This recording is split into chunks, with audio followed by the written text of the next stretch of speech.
இப்போ முகம்மதுக்கு அல்லாஹ் சொல்றான் ஒரு கட்டத்தில் முகம்மதின் பேர்ல தான் ஸலவாத்து ஓதுவாகும் அல்லது தன்னுடைய முகம்மதுங்கிற ஒரு மனிதருக்காகத்தான் மிகச்சிறந்த மனிதருக்காக அந்த மனித வர்க்கத்தையே படைத்தவும் சொல்றான் அல்லாஹ்.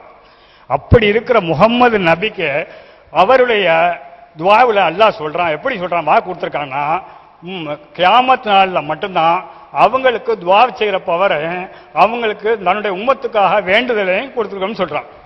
அப்படி இருக்க மிகச்சிறந்த மனிதராக படைக்கப்பட்ட முகம்மதுக்கே அது மாதிரியான சூழ்நிலை இருக்கும்போது இடையில இங்க ஒளி இல்லாக்களுக்கோ மற்றபடி தர்காக்களுக்கோ இந்த மாதிரி அல்லாஹ் இடத்துல நம்மளுடைய நலத்தினுடைய கோரி துஆ செய்யறதுக்கான பவர் இருக்கா? இதுல குர்ஆன்ல அல்லாஹ் ஏதாவது விளக்கம் சொல்லியிருக்கானா? இந்த விளக்கம் வேணும். ஒண்ணு. ரெண்டாவது, இப்போ எங்க தகப்பனாரு இறந்து போயிட்டாரு. அப்போ நான் என்ன பண்றேன்? எங்க தகப்பனார் பேர்ல குர்ஆன் ஓதி அவருக்காக பாவம் பண்ணி செஞ்சா எனக்கு கேட்கும். ரைட்டு.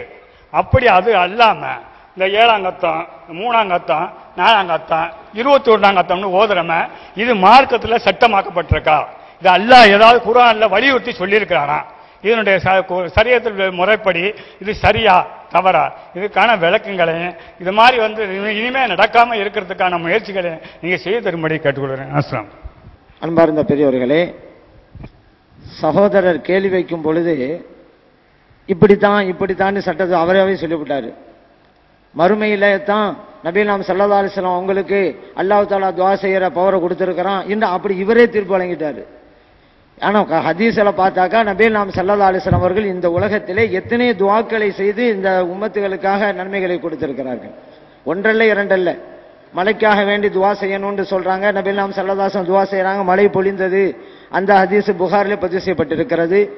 அதே போல கண் தெரியாத ஒரு தோழர் எனக்காக துஆ செய்யுங்கங்கறாங்க. நபிகள் ஸல்லல்லாஹு அலைஹி வஸல்லம் துஆ செஞ்சாங்க, கண் கிடைத்தது. திருமிதியிலே பதிவு செய்யப்பட்டிருக்கிறது.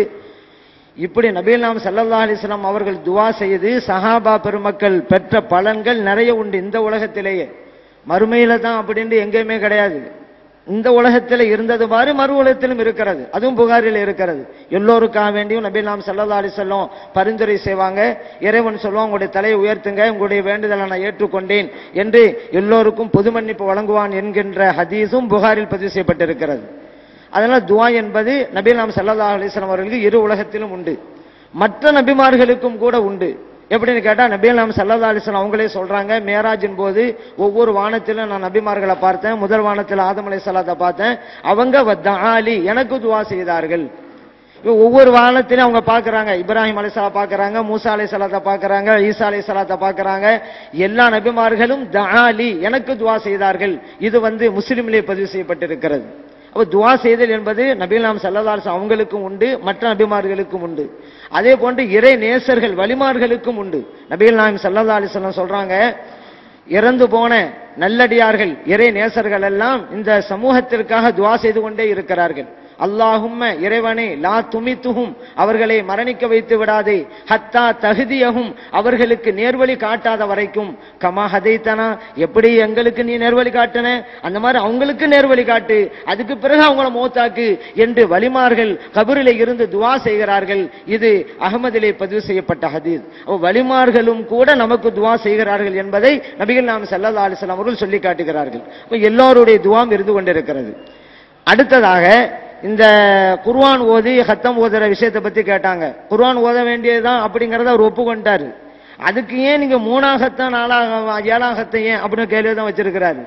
குர்ஆன் ஓதுவது உண்டுங்கிறது நமக்கெல்லாம் தெரிஞ்ச விஷயம் தான். ஆனாலும் நபிகள் நாயகம் ஸல்லல்லாஹு அலைஹி வஸல்லம் அவர்கள் மேலும் சொன்னார்கள், நீங்க ஒரு மையத்தை அடக்கம் செஞ்சிட்டாக்கா தலைமாட்டு பக்கம் வாங்க, பக்கரா சூராவுடைய ஆரம்பத்தை ஓதுங்க.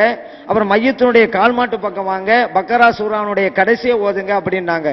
இந்த ஹதீஸை இமாம் பைஹக்கி ரஹ்மத்துல்லாஹி அலைஹி அவர்கள் ஷுஅபுல் ஈமான்ங்கிற ஹதீஸ் கிதாபுல பதிவு செஞ்சிருக்கிறாங்க.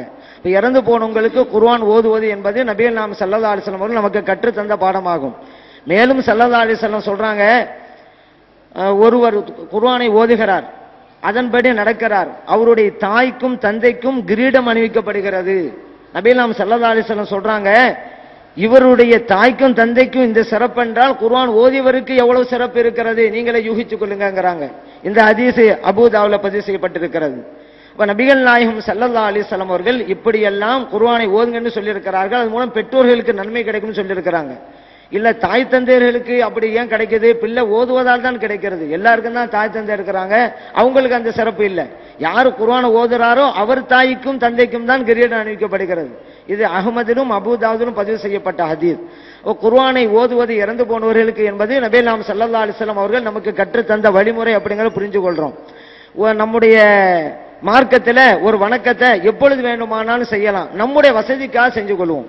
இப்ப இன்னைக்கு இந்த நிகழ்ச்சி ஒரு நல்ல காரியம், கேள்விப்பதி நிகழ்ச்சி, குர்ஆன் ஹதீஸை சொல்லி தருகின்ற நிகழ்ச்சி இன்னைக்கு நடத்துறோம். ஏன் இன்னைக்கு நடத்துறோம்?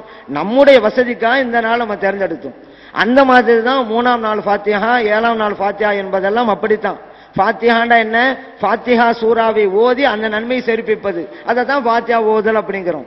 ஹத்தம் ஓதுறாங்கன்னு என்ன அர்த்தம்? ஹத்தம்டா அரபி மொழியில குர்ஆனை ஓதி முடித்தல் அர்த்தம். ஹத்தம் கூடாதுன்னு யாரோ ஒரு ஆள் சொன்னான்னு வச்சுக்கிறங்க, குர்ஆனை ஓதி முடிக்காதேன்னு அவர் சொல்றாருன்னு அர்த்தம். ஏன்னா ஹத்தம்னால குர்ஆனை ஓதி முடித்தல்.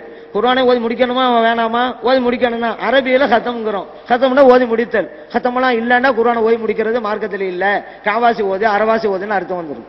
அதனால ஹத்தம்ங்கிறது இருக்கிறது. இது நம்முடைய வசதிக்காகத்தான் 3, 7 எல்லாம். எந்த ஒரு ஆலிமும் 3ல் தான் ஓதணும், 2ல் ஓதக்கூடாதுன்னு சொல்லல. 3ல் தான் ஓதணும், 4ல் ஓதக்கூடாதுன்னு சொல்லல. நம்முடைய வசதிக்கு 3, 7 நம்ம வச்சுக்கிட்டோம். இல்ல நீங்க 6ல் ஓதுறீங்களா, ஓதுங்களேன், யாரும் தடுக்கலையே. இல்லை நாங்க 8ல் தான் ஓதுவோம், ஓதுங்க. நீ ஓதணுங்கிறத எங்களோட விருப்பம். உங்களோட மூதாதையர்களுக்கு ஓதி நன்மை சேர்ப்பீங்க. அவங்க எதிர்பார்த்துக்கிட்டே இருக்காங்க நம்ம ஏதாவது செய்ய மாட்டாமான்னு. நம்ம ஏதாவது அமல் செஞ்சுக்கலாம். இறந்து போனவங்களுக்கு இந்த வாய்ப்பே கிடையாது. நம்ம அவங்க எவ்வளவு உதவி நமக்கு செஞ்சிருப்பாங்க. நம்ம செய்யற ஒரு சின்ன நன்றி கடன் இதுவாண்டு நல்ல காரியத்தை செஞ்சு அவங்க நன்மை அனுப்பி வைக்கிறது தான். இதைத்தான் அவங்க எதிர்பார்த்துக்கிட்டே இருக்கிறாங்க. இது எந்த நாளையும் செய்யலாம். 40ஆம் ஃபாத்திஹான்னு ஓதுறோம், 39 ஓதுங்களவங்க யார் வேணாங்கிறது அப்படி நடந்துகிட்டு தான் இருக்கு இன்னைக்கும். சென்னையில எல்லாம் இப்ப 40ஆம் ஃபாத்திஹான்னு வரும், அடுத்த நாள் தான் ஞாயிற்றுக்கிழமையா இருக்கும், 41 ஆயிரும். ஆனா ஞாயிற்றுக்கிழமை தான் வைப்பாங்க. ஏன்? அப்பதான் எல்லாரும் வருவாங்க, லீவு நாள். அங்க 40ல தான் சொன்னா முன்னாலேயே ஓதி அப்படி யாரும் செய்யறது இல்லையே. அந்த காலத்துல இந்த தகவல்கள் கொடுத்து அனுப்ப முடியாது. இப்ப அப்படி இல்லை. நம்ம எந்த நாள்ல ஓதுறோமோ உறவினர்கள் அழைக்க விரும்புறோம், இந்த மாதிரி விருந்து வச்சிருக்கோம் வாங்கண்டு. இப்போ எல்லாம் நமக்கு போன் வசதி எல்லா வசதியும் இருக்குது. அந்த காலத்துல இருந்துச்சா? எங்க போய் தவுள் கொடுக்க முடியுமா? அதனாலதான் ஒரு நாளை முடிவு பண்ணிட்டாங்க. இந்த நாள் நம்ம தவுள் கொடுக்காவிட்டாலும் வந்துருவாங்க. அந்த இறந்து போன நாளை கணக்கு வச்சுக்கிட்டு இன்னைக்கு 3ஆம் நாள், 40 நாள் ஓதுவாங்க போகண்டு நம்ம தகவல் போகாமலே வருவாங்க.